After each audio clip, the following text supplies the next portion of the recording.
I had Japan ranked number 1 before I even packed my bag. 30 days. 7 countries. 1 honest ranking at the end. That was the plan.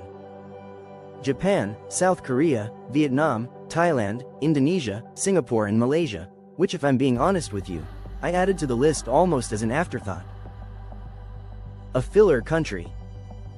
The layover destination. The place you fly through on the way to somewhere that actually matters. I know what you think about Malaysia. You think it's fine. Decent. Not as exotic as Bali, not as electric as Tokyo, not as polished as Singapore. It's the country that gets a polite nod in travel conversations and then gets left off the actual itinerary. That's exactly what I thought too. I was wrong in a way that took me the entire 30 days to fully understand. This is not a list of nice things about Malaysia. This is a postmortem on my own assumptions and an honest answer to a question I didn't think needed asking. In 2026, which Asian country actually delivers? Not on Instagram. Not in a guidebook. In real life, for a real person, day after day. The answer destroyed my ranking before I got to week 3. Let's start with something that sounds small and isn't. In Japan, I felt like a child who couldn't read. Not a traveler. A child. Beautiful country, immaculate streets, extraordinary food and a near-total linguistic wall between me and any of it. 3 years of living in Tokyo and the Swedish expat I met there, a man named Kenji, still orders by pointing at pictures. I love it here, he told me over a beer in Shinjuku. But I'll never fully arrive, 3 years. Still pointing at pictures. Korea is dynamic, modern, and deeply insular for anyone who doesn't speak Korean. Vietnam is raw and alive and the language gap creates a kind of glass wall between you and the culture. You can see it, you can photograph it, but you can't quite reach inside. And then I landed in Kuala Lumpur. English isn't a tourist amenity in Malaysia. It isn't a concession made for foreigners at hotel front desks. It's the operating language of the street. The grab driver, the hawker stall uncle, the guy selling durian on the corner at 11 p.m. English, natural and unforced. EF Education First's 2023 Proficiency Index ranks Malaysia in the top 5 in Asia for English fluency. You aren't a tourist fumbling through a phrase book. You are a participant. From day one.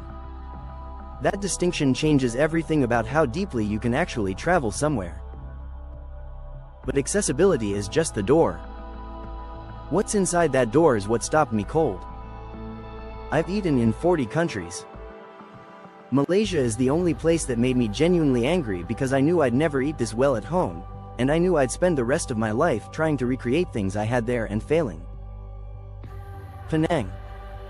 Midnight. The sound of a wok on high flame, the char kway teow smoke drifting off the tawa, the smell of wok hay and soy and prawn fat rising off the plate before it even reaches the table. A full plate. 7 ringgit. Less than $2. Thailand has incredible food. One cuisine, one tradition, executed at a high level. Vietnam has incredible food, clean, herb-driven, precise. Japan has extraordinary food, precious, refined, and priced accordingly. Malaysia has 3 civilizations cooking simultaneously, at full force, every single day, at street prices. Malay, Chinese, India not as separate restaurants for different moods, but layered into the same market, the same street, sometimes the same kitchen. I met Priya in Georgetown. 3rd-generation Tamil Malaysian food vendor. Her grandfather's recipe, her grandmother's technique, her hands building every bowl. She told me people drive 2 hours from Singapore just for her laksa. 2 hours. For a bowl that costs $4. Lonely Planet and CNN Travel have both named Penang one of the world's great food cities, and standing in that market at midnight, I understood exactly why. But if food were all Malaysia had, it would still be on this list. What comes next is the thing most travel channels won't say out loud. Singapore nearly broke me financially in 4 days. And I wasn't being reckless. Singapore is world-class, genuinely, impressively world-class, and it will charge you accordingly for every single thing you consume. Japan in 2024 is complicated. The weak yen makes it look affordable on paper, but the tourist infrastructure has absorbed that illusion and adjusted. Budget travel in Japan now means accepting significant compromises. Thailand is affordable, but outside Bangkok, the quality gap is real and unpredictable. Malaysia does something almost no country in Asia manages. It delivers first-world infrastructure at developing world prices. CLIA is in the Skytrax Global Top 10. 5-star hotels in KL run 40 to 60% cheaper than equivalent properties in Singapore or Tokyo. The LRT system covers the city for under 2 ringgit a trip. A full meal at a proper hawker center, not tourist food, real food, between 5 and 8 ringgit. Daniel, a German digital nomad I met in Penang, had spent 2 years in Chiang Mai before moving. I get more here for half the cost, he told me. And the internet is faster. He said it matter-of-factly, the way people talk about things they've already stopped questioning. But here's where it gets interesting, because cheap is easy to find in Asia. What Malaysia does with that affordability is something almost no country manages. I expected Malaysia to feel like a developing country. I don't say that proudly.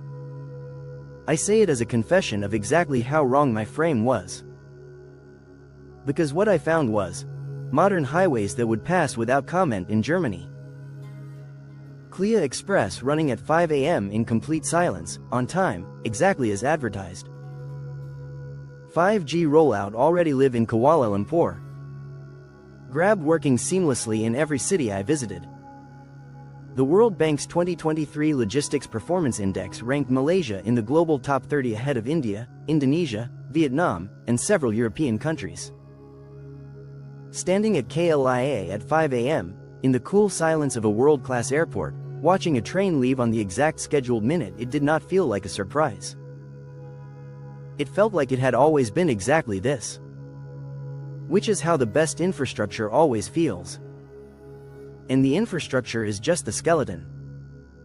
The skin, the culture, the coexistence is where Malaysia becomes genuinely difficult to explain. Every country on this trip had a dominant culture. Japan is Japanese in a way that is total and complete. Korea is Korean. Vietnam is Vietnamese. Singapore is managed diverse by policy and enforcement. Malaysia is the only country where I spent 30 days and couldn't find a dominant culture to point at. Mosques next to temples next to churches. 3 languages on one signboard: Malay, Mandarin, Tamil is unremarkable as a traffic sign. Chinese New Year, Hari Raya, Deepavali, all national public holidays, all celebrated by people who aren't from those traditions, because after enough generations in the same place, the festivals stop belonging to one community and start belonging to everyone. Azrul is a Malay architect in Kuala Lumpur. His project team: 1 Malay, 1 Chinese Malaysian, 1 Indian Malaysian, 1 Iban from Sarawak. We joke that we are Malaysia's pitch deck to the world, he told me. Diversity as a feature, not a bug. He laughed when he said it, the laugh of someone who has made peace with how unusual their normal is. Japan is beautiful and singular. Korea is proud and monocultural. Singapore manages pluralism with a government hand heavy on the wheel. What Malaysia has is something different: organic, loud, occasionally chaotic, and warm in a way that managed diversity rarely is. If you believe the world needs to see what a genuinely multi-civilizational country actually looks like in 2026, not as a slogan on a tourism poster but as a daily lived reality, subscribe to Hidden Realms right now. This channel exists to show the places that the algorithm keeps underranking and the guidebooks keep misrepresenting. But I need to stop here. Because there is a story being told about Malaysia that is lazy, dishonest, and needs to be killed. You've heard it. Maybe you've said it. Maybe I said it before this trip. Malaysia is Asia's runner-up. Second to Singapore. A copy of somewhere better. The country you visit when you can't afford the real thing. The backup destination. Ask yourself who benefits from that story being believed. Travel media that has already built its brand around Singapore and Japan and cannot afford to let Malaysia complicate the hierarchy. Channels that have spent years telling you the same 5 Asian cities are the only ones worth your passport stamp. The narrative that Malaysia is almost Singapore keeps a very comfortable ranking intact. Here's what that narrative erases. The Petronas Towers were built when Malaysia's GDP per capita was a fraction of Singapore's. Not inherited wealth. Not foreign investment at the scale Singapore received. Built on ambition and national will in the 1990s by a country that had been independent for less than 40 years. Malaysia's public healthcare system, according to the 2023 Lancet Healthcare Access and Quality Index, outperforms several developed nations in efficiency metrics. A country that gets called a budget destination runs a healthcare system that beats countries that call themselves world-class. AirAsia. Grab, co-founded by a Malaysian, Anthony Tan, out of Harvard Business School. Petronas, which operates in more than 30 countries. These are not small regional companies. These are globally competitive institutions built from a country that most travel content treats as a beach destination with good food. Malaysia is not Asia's runner-up. Malaysia is Asia's proof of concept. That you can build a functioning multi-ethnic, multi-faith democracy with real infrastructure, real food, real culture, real business, and do all of it at a price point that doesn't require a trust fund to access. The frame that calls Malaysia almost Singapore doesn't insult Malaysia. It reveals how small the frame is. Now, the rainforest. I didn't expect to find one of the oldest rainforests on Earth 3 hours from a city with a Michelin-starred restaurant scene.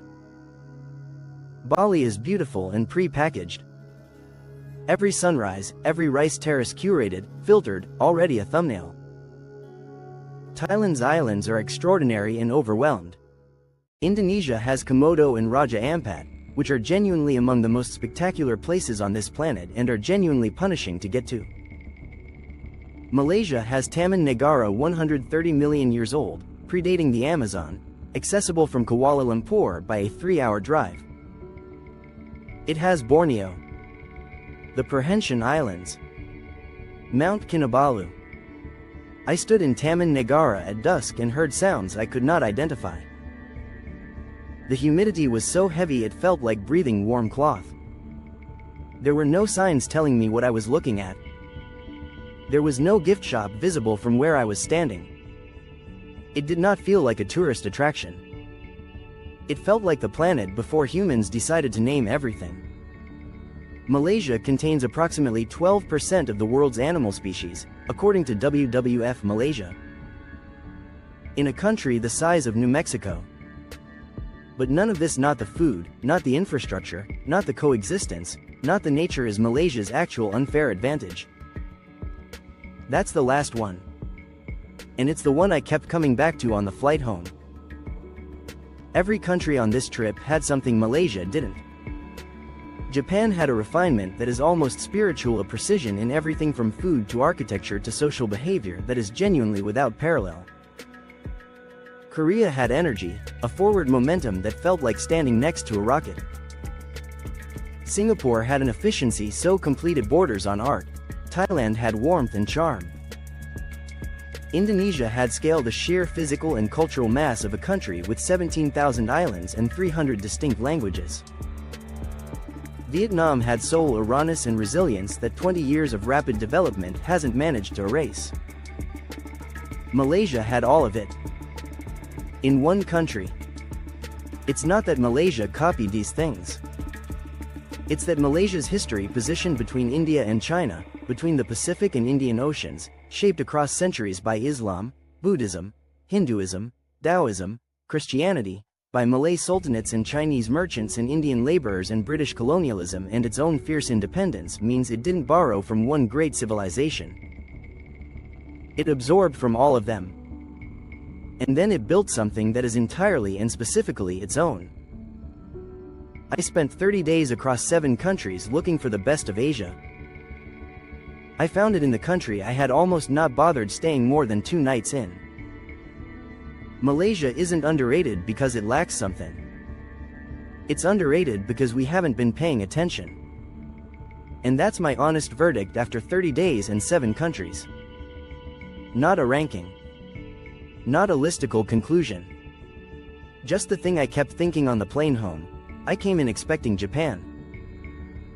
I left talking about Malaysia to everyone who would listen. If this changed how you see Malaysia, or if you think I got it completely wrong in Japan or Singapore still deserves the top spot, I need to hear from you right now. Do you think Malaysia is the most underrated country in Asia, or do Japan and Singapore still have the edge? Pick a side in the comments. Because I've made my call, and I'm ready to defend it.